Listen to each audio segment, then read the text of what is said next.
every 23,000 square feet, you can build another one. So there's one already there, absolutely move-in condition. Is listed at 295, actually 309. 309. So if you guys have anybody that wants to go out there, enjoy the countryside, there you go. I still have a 3-bedroom, 2-bath in Norwalk that is completely renovated, the inside and out within the last year, and is at 480 FHA, VA. It will go. We have tenants in there, so it's been difficult to show it, but other than that, if you have somebody in there, I'll get you an appointment and go in there. Okay, that's pretty much it for me. Anybody else? Okay, good. That 480 listing, you still have it available? Say it again. That 480 listing in Whittier? That's it, 480. Still available? It's not in Whittier, it's in Norwalk. Oh, that's right, yeah. It's in Norwalk. Yeah, that's still available. Have one offer, I'm countering, I already counter, I send the counter back to the seller, so we're countering back, but technically speaking, it's still available. All right? So, here is for May 17th, so the goals for May 17th, our goals was 16 transactions, we actually exceeded that, we have 17 transactions, so hell yeah! All right. For recruits, so we got 1 out of 3, we fell a little behind on that, that's administration, Martin, Michael, and I. Maricela is innocent, that's Martin, Michael, and I. For June, goals, 16 transactions is the goal, so where are we at, Maricela? Nothing right now, okay, so still early in the game. And 3 hires. All right, so quick reminder from the police, Maricela. New transactions must be uploaded within 48 hours, or you have a $75 fine, and we don't want the $75 fine, okay? We want you to do it. So you have a form in your chair. Please complete it the minute you open an escrow. Otherwise, you'll be talking to Mr. Johnson, the bigger chief of police, and you don't want that, okay? That's just the law. So please help us out with that. All right. Next Thursday. Who is aware that next Thursday, what's going on in the world? Celebration. Every 4 years, we celebrate the World Cup. Yeah. And this year is being held in the Russian country. Russia. Okay, Russia. Okay, so opening game will be at 8 a.m. All right. So we could be here, we're gonna watch somewhere else. But at noon, we will be having a barbecue over here to commemorate the World Cup. You must come dressed up, bring your favorite team. I don't care if you like horses or you like football, or bring your favorite team. Right. Bring your favorite jersey if you want to come all decked out, with your baseball gear or whatever. So we're going to have a barbecue outside and we have a great time. All right. So I hope to see you guys all here. We will set up some, I'll bring some calendars so you guys can see who your basically your favorite team, and you can put the scores in there, so we'll make it fun and see how you do at the end. All right. And so the next thing, obviously, is what we're here for today. An overview of commercial real estate that I think last week I kept doing my numbers. I actually printed more properties. I kept doing numbers, and everything that he does obviously makes more sense every time. So without further ado, let's bring Mr. Michael Johnson. Thank you, Lino. We appreciate you.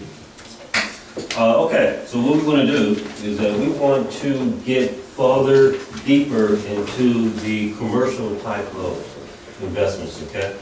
So the first thing we're going to do is that we're going to do an overview of what happened last week. For some of you that you were not here, we're going to try to catch you up, and then we're going to go deeper into the class. So the goals of this class is to learn how to calculate cap rates, cash flow, basic understandings of markets and submarkets, and investor language and basic marketing, okay? So I want to do a review of Commercial 101, and I want to talk about what is commercial real estate. Does anybody remember what commercial real estate is? I'm going to kind of go through the room here and kind of do a review. So I'm going to start with Martin. You can tell me give me some examples of what commercial real estate is. Commercial real estate, 2 units and up. 2 units and up. William, can you give me an example of what commercial real estate is? That's generating income? Generating income, very good. Jose? Retail? Retail, very good. Lino? Units 5 and more, you know. Units 5 and more. 5 and more, is commercial. Excellent, excellent. Can we have single families as commercial real estate? Yes. Yeah, Absolutely, absolutely. If you have multiple, that's what hedge funds do.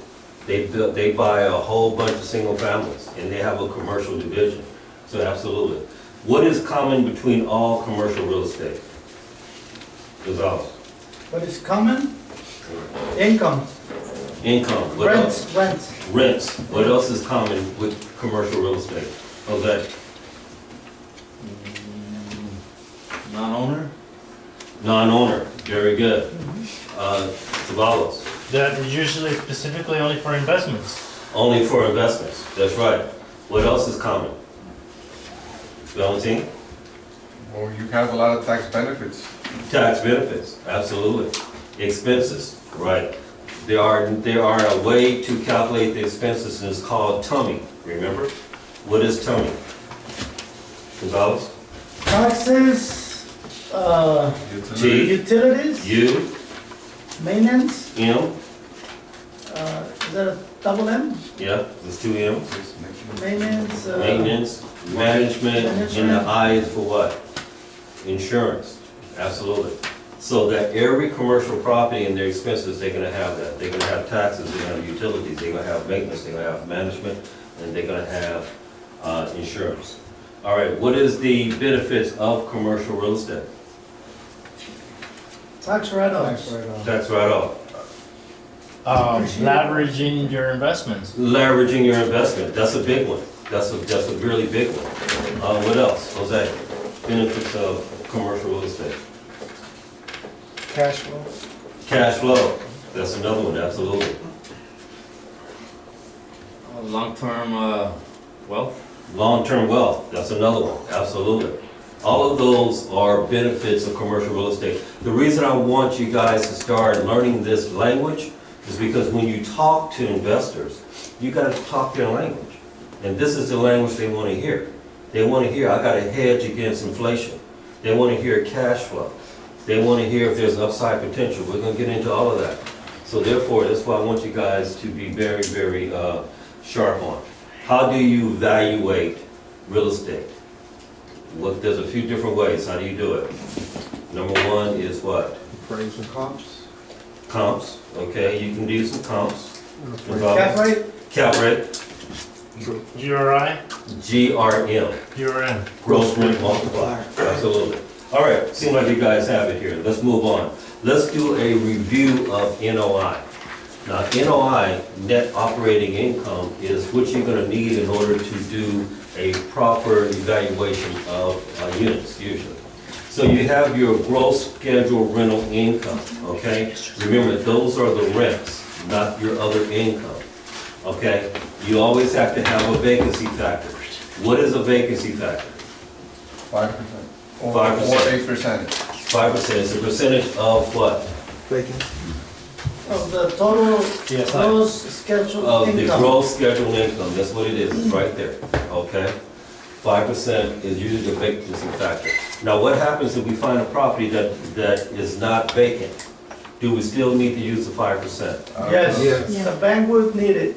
The bank would use it for sure. That's right, so if you're gonna, unless you're paying cash for a property, then you're always gonna have to talk about the 5%. Okay, so now if you subtract the 5%, you have what we call net rental income, okay? So now, we're not done, because we have to add in other income. What are some examples of other income? Laundry, Laundry, Jose, billboards, Garages. garages, Vending machines. vending machines, who said that? Excellent. billboards, Billboards, excellent. Anything else? Very good. That is examples of other income, okay? So now what you're gonna do, you're going to add in your other income, and you're gonna come with your total operating income.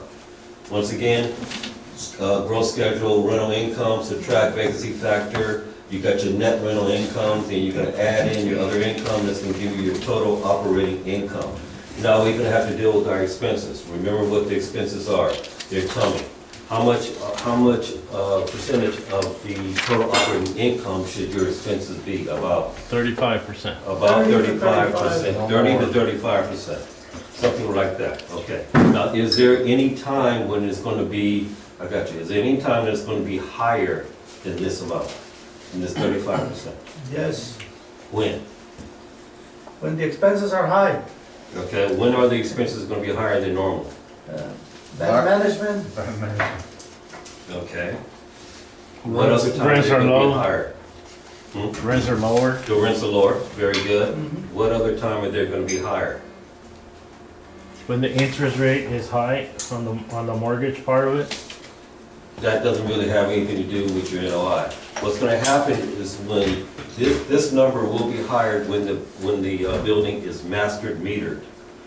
Remember I spoke about that, it's Huh. mastered metered, which means that there's only one meter on the whole building, okay? or an older building. See, the older buildings used to be master metered, which means there's only one meter that takes care of the electric, takes care of the gas, and takes care of the water.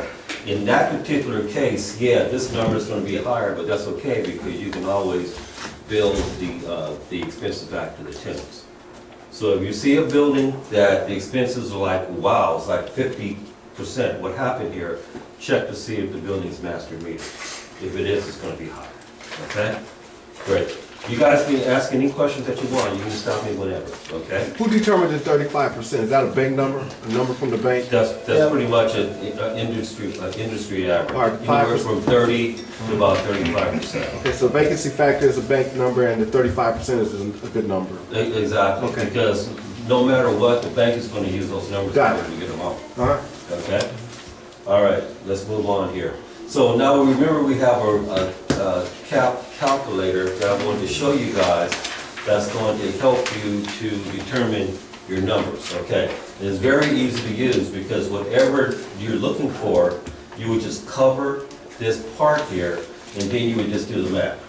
So therefore, if you have an NOI of 42,000, for example, and if your cap rate is 4%, then if you want to know what price you should be offering, you just cover the price.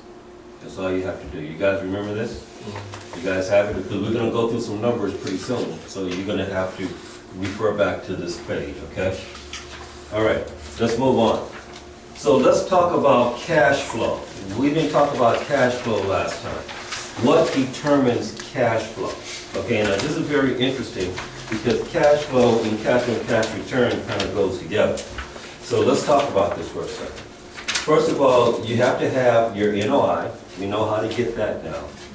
Then we have to determine what the mortgage is. Mortgage is called debt service. So if you're talking to an investor, and if you use debt service instead of a mortgage, then that investor is going to know you kind of know what you're talking about.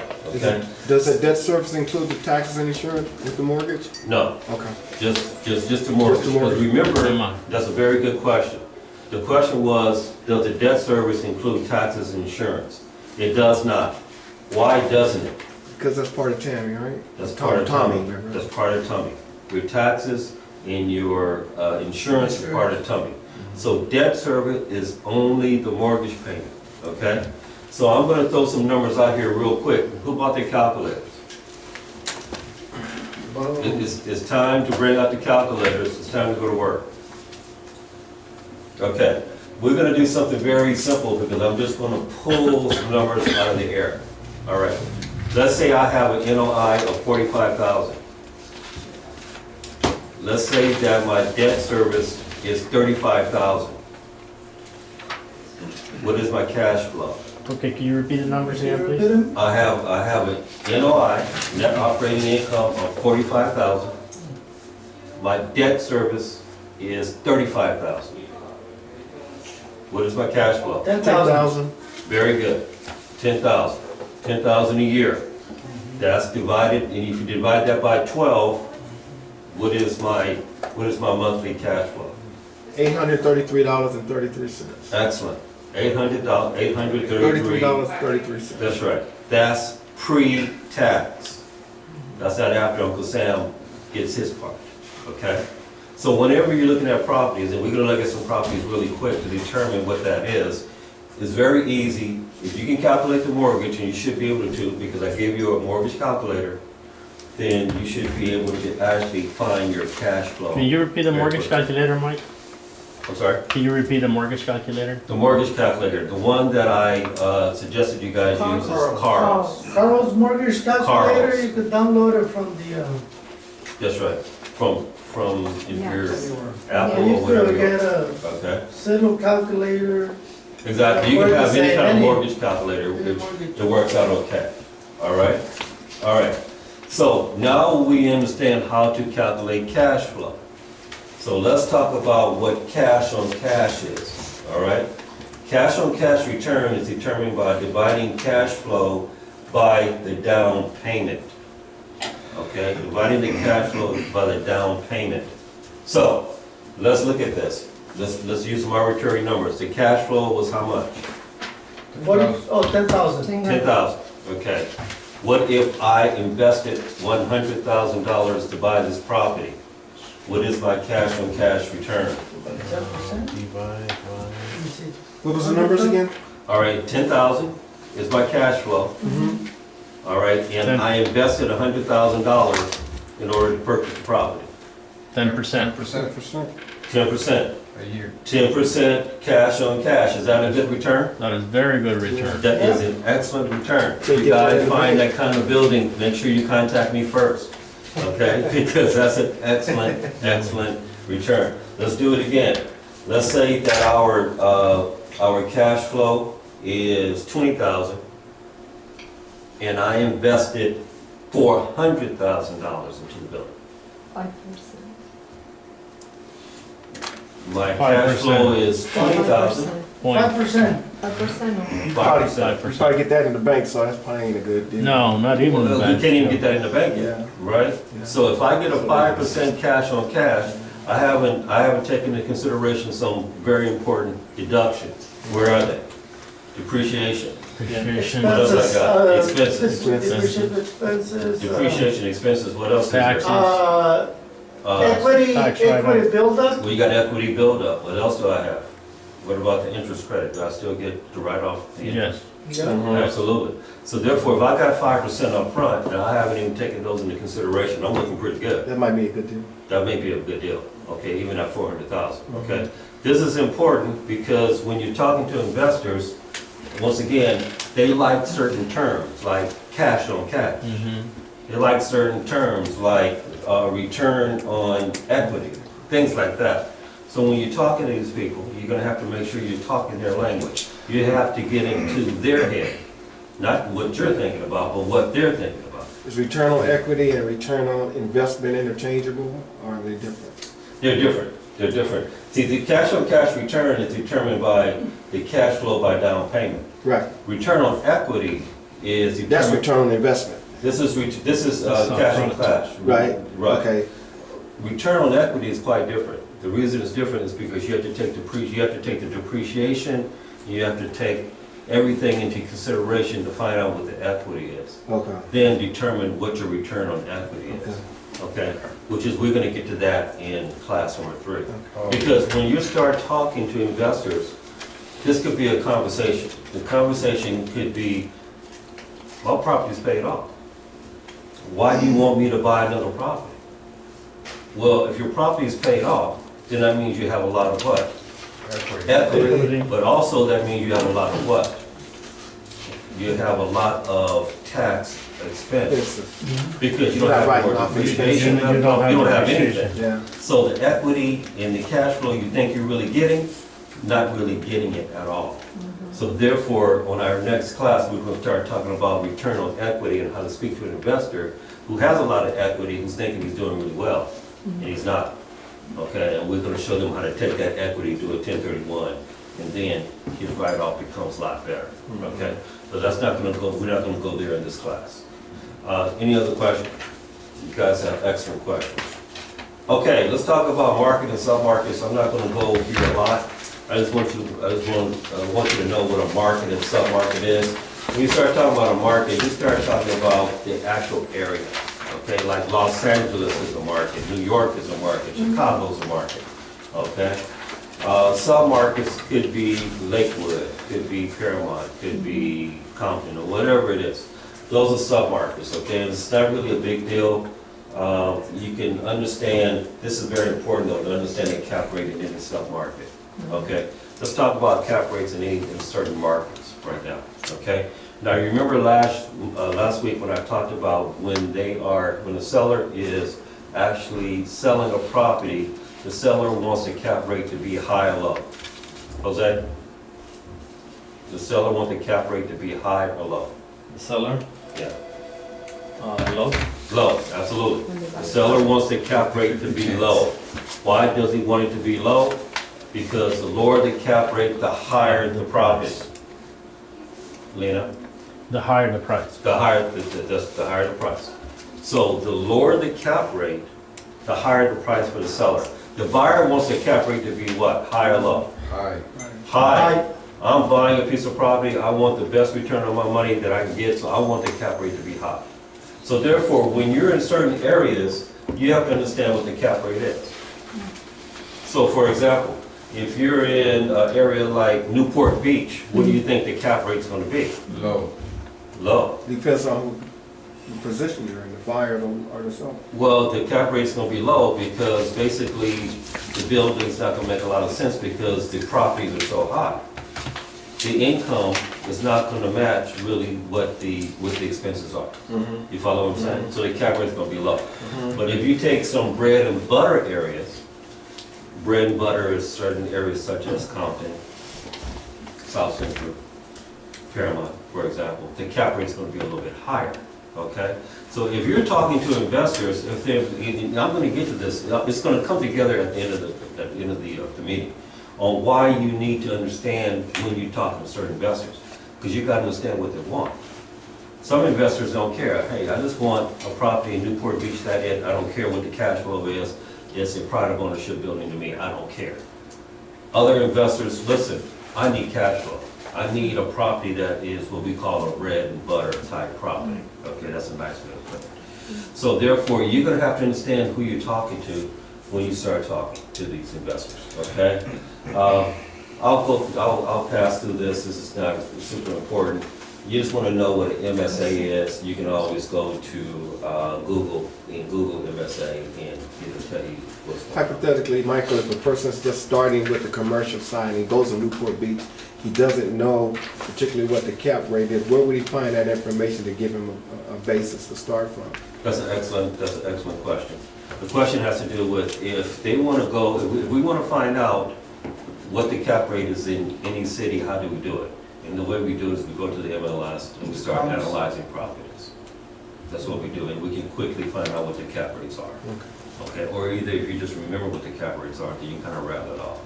Like to be safe, I would say Newport Beach, if you get a 2 cap rate, then you're doing Get a good. one. Yeah, if you get between a 1 and 2 cap rate, you're doing good. Okay, all right. Also, I wanted to go back, and there was something I didn't cover here. I wanted to. Here, very good. All right, let's do one more number. Let's say that my NOI is 200,000. I mean, my NOI is 20,000, right? And my debt service is 40,000. My NOI is 20,000, and my debt service is 40,000. So 20,000. Okay, so you got a $20,000 cash flow, right? No, Okay. my NOI is 20,000. 20,000. My debt service is 40,000. You're negative, I'm negative. Negative 20,000. 20 grand. I'm negative. You know, 20. So if I'm negative, what is my cash? What happened? What is my cash on cash going to be? Negative. Negative 10%. I want you guys to understand this. If you have a negative cash flow, there's no way you can have a positive cash on cash return. There's no way. If your cash flow is negative, then there's no way your cash on cash return is going to be positive. It's going to be a negative number. The question is, how much of that negativity can your buyer tolerate? Okay? They may be able to tolerate a little negativity, but I have never been an investor that likes a negative cash flow property. Unless it's an investor that owns a property in Beverly Hills and you just don't care. Hey man, I own 4 units in Beverly Hills, I don't care, it just costs me, I'm good with that. But most investors, they wanna make sure their money is making sense. I know it's probably a tax issue, but that negative is gonna be reflected in his taxes, right? Can you write that off? Well, now remember back before pre-Reagan, Ronald Reagan area, you used to be able to write off passive cash flow. I mean, you used to be able to write it off, you can't write that off no more. Yeah. A negative is a negative. Now, maybe by the time you get through taking your tax write-off and depreciation and all of that, that negative may Even out. equal out. Mhm. But no, there is no getting right, that's not right, that's not something you write off. Yeah. Okay, so when you're showing your buyer. That's not a properties, loss, in other words. It's not a, well, it is a loss, because every month you gotta write that check, right? If your mortgage is more than your NOI, every month you will write a check. Okay, right? Yeah. Even I seen situation where there's like you buy a $20 million home, it's just the taxes alone, so they put it under a business, so you'll be able to write some of it, because as an individual, you're Right, that's right. screwed. That's right. That's why investors, they're some of the smartest people around, because they know how to take those properties and they will make sense of them. The average investor, but if this is a negative right here, you will be writing a check each month. All right. You don't want to write checks, do you, Mark? No. Okay. I just wanted to bring that guys to your attention. All right. So now let's start talking about the investor language on what investors are looking to hear. Okay.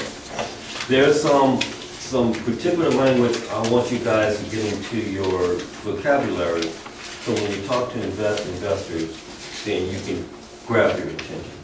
The first thing I want you to inquire for any investor is, do they want to invest horizontally or vertically?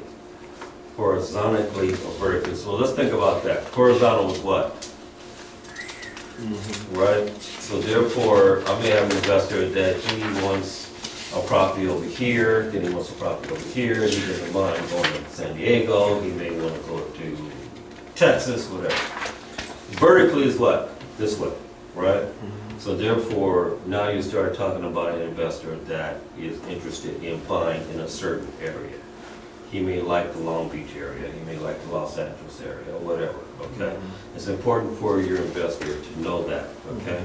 So now I have an actual investor in the room, Mr. Mahara here, and just a question, how would you like to invest? Would you like to invest maybe horizontally or vertically? Which one would be your interest? Long term is horizontal, right? Yeah, long term, with the horizontal is that you have properties pretty much everywhere. So you like the horizontal type of investment. Okay, all right. So therefore, when you're talking to investors, you kind of want to know that. You want to know where they are, okay? The next thing is, do you have a split requirement that you're looking for? What does that mean, Gonzalez? Bedroom count, 2 bedroom, 1 bath, 1 bedroom, 1 bath. If you have any preferences on the bedroom counts. That's right. Jose, why is that important? The amount of rents, turnaround, 1 bedroom, there are always more turnarounds That's right. than a 2 bedroom or 3 bedroom. That's right.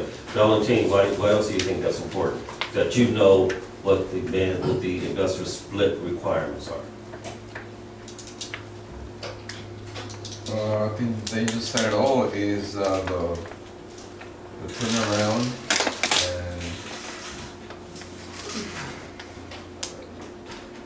and I guess also would just depend on which area, if it's close to a college. Very good.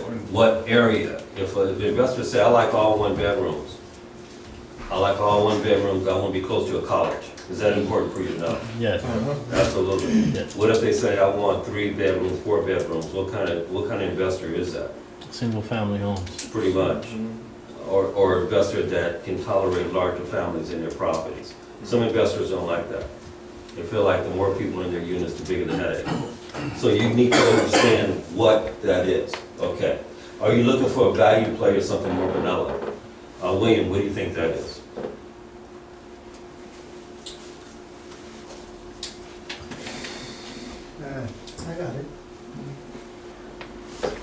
the other way. Maybe something that's more risky versus something that's maybe not as risky. Absolutely. Something that's a little bit more risky, something that is also called upside potential.